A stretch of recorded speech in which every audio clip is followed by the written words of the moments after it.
প্রত্যেকটি ঘটনা এই আওয়ামী লীগ নিজে ঘটায়, এই দেশের মাইনরিটিদের ঘাড়ের পর চেপে তাদের রক্ত নিয়ে তাদের মন্দিরের আগুন জ্বালায়, তার ক্ষমতার এই চেয়ারটাকে শক্ত করতে চাই। তাহলে এখন আমরা জানবো যে এইবার হিন্দুদের উপর যে আক্রমণের ঘটনা, এটা আসলে সত্যি না মিথ্যা।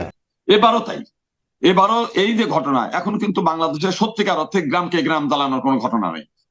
আপনি খোঁজ নেন বাংলাদেশের 64 জেলায় ওই দু এক জেলায় একটা আওয়ামী লীগের নেতা, সে ওই সময় সবার এখন শুনবো আওয়ামী লীগের হিন্দু নেতা হারাধন রায়ের ঘটনা। যেমন আমাদের একটা ঘটনা, হারাধন রায় রংপুরের সিটি কর্পোরেশনের একজন ওই আর কি কাউন্সিলর, আর হচ্ছে সে আওয়ামী লীগের থানা সভাপতি, আর হচ্ছে পূজা উদ্যাপন পরিষদের রংপুর হলো, সে হচ্ছে মানে রংপুরে হচ্ছে বিভাগ, সরি সভাপতি, ওখানকার হচ্ছে মহানগরের হলো সভাপতি। আপনারা আসলে এখন জানতে পারবেন যে হারাধন রায় কি করেছেন এবং কিসের জন্য তার মৃত্যু। ওই দিনে শুধু উনি নিহত হয়েছে তা না, ওই দিনে আমাদের এই নরসিংদীতে আওয়ামী লীগের প্রায় পদস্থ মানে মানে কর্মী না, তাদের প্রায় 7 জনকে পিটিয়ে হত্যা করছে। প্রায় ওই দিনের ঘটনায় আওয়ামী লীগের প্রায় 50 না 55 জন আওয়ামী লীগের নেতা মারা গেছে, তার মধ্যে হিন্দু একজন। গেছে একজন, তবে ভারতীয় চ্যানেলের প্রচারণা দেখুন কি বলছে। কিন্তু ভারতীয় যে সমস্ত মিডিয়া, সেখানে দেখা গেল বলতেছে যে তাকে একেবারে সেই মন্দিরের মধ্যে পিটিয়ে হত্যা করছে।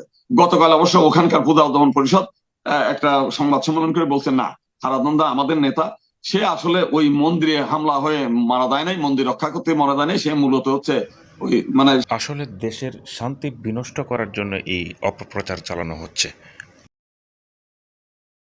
কার আদেশে এই কাজ করছে তাহলে আমরা এখন এই ভদ্রলোক হচ্ছে জাহাঙ্গীর কবির নানক, আর হচ্ছে উনার উনার আদেশে সেখানে ছাত্র জনতাকে সে পিকেটিং করতে গেছে, সেখানে ধাওয়া করতে গেছে, তাদের মারধর করে বের করে দিতে গেছে, এরপরে তার হামলায় সে নিহত হয়েছে। আশরাফের বাড়িতে আগুন লাগার ঘটনাটি ভারতীয় মিডিয়া কিভাবে প্রকাশ করে? তারপরে ওইখানে মাশরাফির বাড়িতে আগুন ধরা গেছে, সেই মাশরাফির বাড়ির আগুন মানে ছবিটা নিয়ে বলছে লিটন দাসের বাড়ি আগুন আগুন ধরে পোড়ায় যাচ্ছে, ভিডিও মানে এগুলো ভিডিও প্রচার করছে। সিরাজগঞ্জের এনায়েতপুরে একটা পুলিশের থানায় হামলা হয়েছে, সেই হামলা হওয়ার পরে সেখানে 13 জন পুলিশ সদস্য নিহত হয়েছে।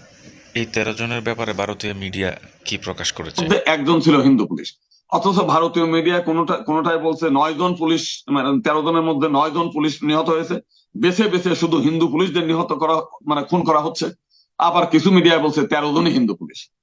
এই চ্যানেলে নতুন হয়ে থাকেন অবশ্যই চ্যানেলটি সাবস্ক্রাইব করে পাশে থাকা বেল আইকনটি বাজিয়ে রাখবেন, সেই সাথে ভিডিওতে লাইক না দিলে অবশ্যই